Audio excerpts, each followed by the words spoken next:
Good. Okay, so first let's see, what do we need? We need 1 gallon of goat milk. Yeah. We have raw goat milk, Yeah. filtered. Yeah. Then we're going to use a 1/2 cup of apple cider vinegar. Yeah.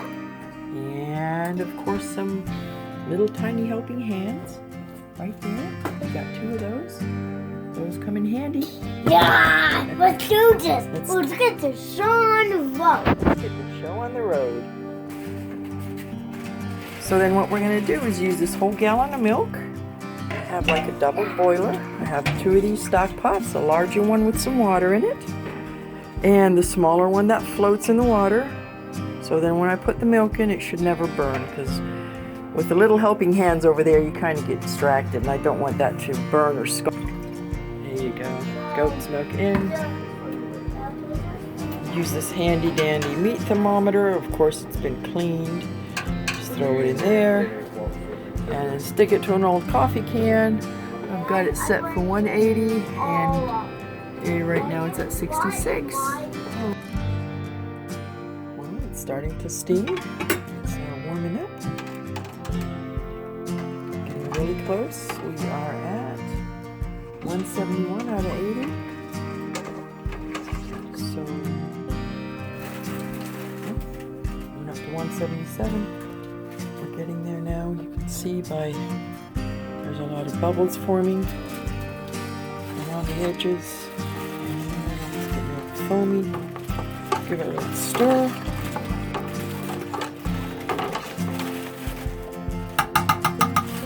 And we are at 178. I'll kill the heat at 179.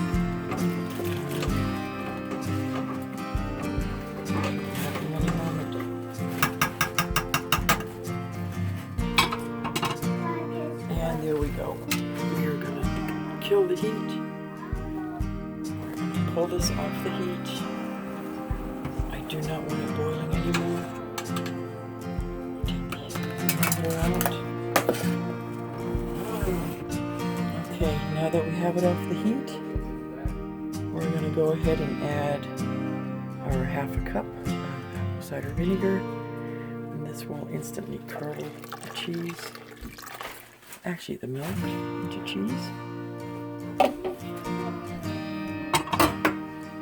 Let's just distribute that really quick, and you can see it's already curdling, it's getting thick. We'll just let that sit for about 5 or 10 minutes.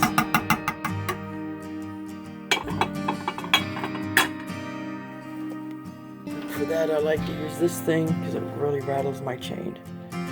Set that for, let's set it for about 5 minutes. Give that a 5-minute timer. When it goes off, we are going to pour that into prepared pot. Now you want to wet the cheesecloth down before you put in the hot cheese, because otherwise it will stick to the cloth if it's dry. So make sure your cheesecloth is quite wet, not dripping wet, but pretty wet. And I have here what I used is a pot, which is stock pot I got from Aldi. I love it. It has a larger colander in it, so when I make pasta, just put the pasta right in there. It's instant strainer. For the cheese, I will use the smaller one. It has a lot of room to drip through, and it can just stay there. I don't have to hang it from anywhere. So with that said, let's go ahead and see if our 5 minutes are up. Now this is just a baker's cloth, which is what I use for bread baking. It's like a flour cloth. You can get these, I don't know where I got this from, but I think it was pretty reasonable. Probably got a whole pack of 5 or 10 for about, I don't know, maybe $10. I'm not sure what it was. I can't even remember where I got it from, but I use them a lot as cheesecloth, and of course for breads.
how do we make goat cheese?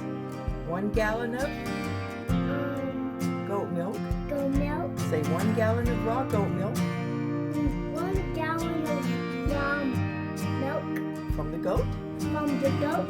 Yep. And we have a half of a cup Half a cup. apple cider Half apple cider vinegar. vinegar. And we pour that into the hot milk Yeah. and we let it set.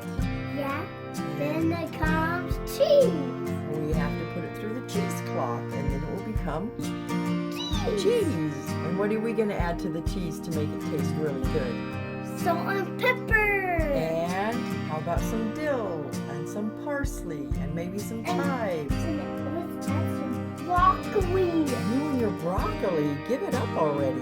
We're going to add liver to it as well. And how about I'm going to add some carrots. You're at everything. How about we add your pickled fish? Yeah. We love pickled fish, don't we? Yeah.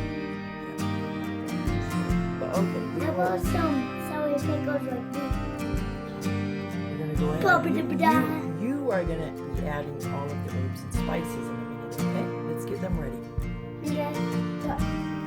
Alright, so we're going to have some freshly ground pepper.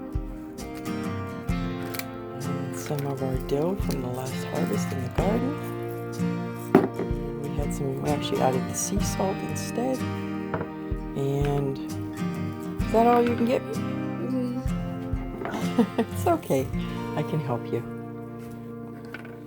And in this other one, we have also added the sea salt with some crushed garlic and dill. And we will put that in the smaller one. Well, I don't know which one's the smaller one yet. Is that too hard? Is that good to go? Yeah. All right.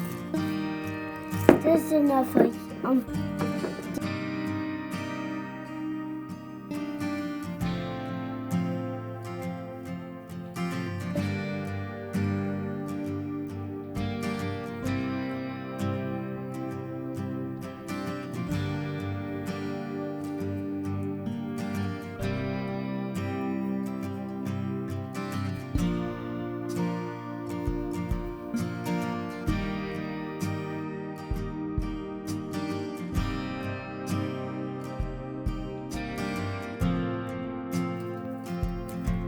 Okay, bonus feature. When you have the whey that's left from the cheese that you're making, go ahead and pop that back in a pot.